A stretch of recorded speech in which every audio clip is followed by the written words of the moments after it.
ಪ್ರಭು ಯೇಸು ಕ್ರಿಸ್ತರಲ್ಲಿ ನನ್ನೊಲವಿನ ಸಹೋದರ ಸಹೋದರಿಯರೇ ಹಾಗೂ ಮುದ್ದಾದ ಮಕ್ಕಳೇ, ಇಂದು ಜನವರಿ 18 ಶನಿವಾರ. ಇಂದಿನ ಶುಭ ಸಂದೇಶ ಮಾರ್ಕ 2:13-17. ಪ್ರಿಯರೇ, ಆಂಗ್ಲ ಭಾಷೆಯಲ್ಲಿ ಒಂದು ಹೇಳಿಕೆ ಇದೆ, show me your friends and I will tell you who you are. ಅಂದರೆ, ನಿನ್ನ ಗೆಳೆಯರು ಯಾರು ಎಂದು ನನಗೆ ತೋರಿಸು, ನಾನು ನಿನ್ನ ವ್ಯಕ್ತಿತ್ವ ಎಂತಹದ್ದು ಎಂದು ಹೇಳುವೆ ಎಂದು. ಪ್ರಿಯರೇ, ನನ್ನ ಗೆಳೆಯ ಅಥವಾ ಗೆಳತಿ ಯಾವ ರೀತಿಯ ವ್ಯಕ್ತಿತ್ವವನ್ನು ಹೊಂದಿದ್ದಾನೆ, ಆ ರೀತಿಯ ವ್ಯಕ್ತಿತ್ವ ನನ್ನಲ್ಲಿ ಮೂಡುತ್ತದೆ ಎಂದು ನಾವು ಹೇಳಬಹುದು.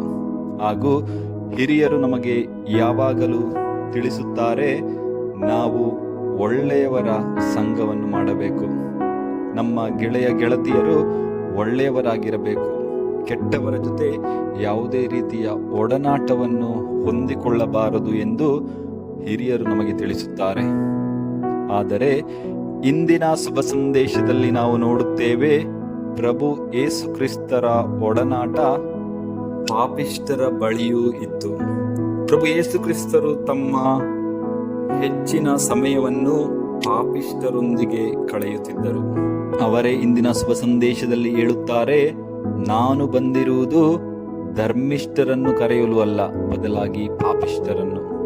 ಪ್ರಭು ಯೇಸು ಕ್ರಿಸ್ತರು ಹೇಳುತ್ತಾರೆ, ವೈದ್ಯನ ಅವಶ್ಯಕತೆ ಇರುವುದು ರೋಗಿಗಳಿಗೆ, ಆರೋಗ್ಯವಂತರಿಗಲ್ಲ.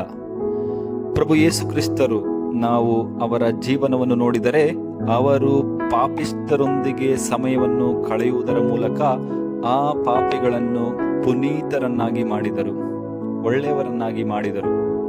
ಆದ್ದರಿಂದ ಇಂದು ನಾವು ಈ ಶುಭ ಸಂದೇಶವನ್ನು ಆಲಿಸುತ್ತಿರುವಾಗ, ನಾವು ಕೇವಲ ಒಳ್ಳೆಯವರ ಸಂಘವನ್ನು ಮಾಡಿದರೆ ಸಾಲದು, ಬದಲಾಗಿ ಕೆಟ್ಟವರ ಪಾಪಿಗಳ ಸಂಘವನ್ನು ಮಾಡಿ ನಾವು ಪಾಪಿಗಳಾಗಬಾರದು, ನಾವು ಕೆಟ್ಟತನಕ್ಕೆ ಬೀಳುವಂತಹ ವ್ಯಕ್ತಿಗಳಾಗಬಾರದು. ಬದಲಾಗಿ ನಾವು ಅವರನ್ನು ಒಳ್ಳೆಯ ದಾರಿಗೆ ತರುವಂತಹ ವ್ಯಕ್ತಿಗಳಾಗಬೇಕು.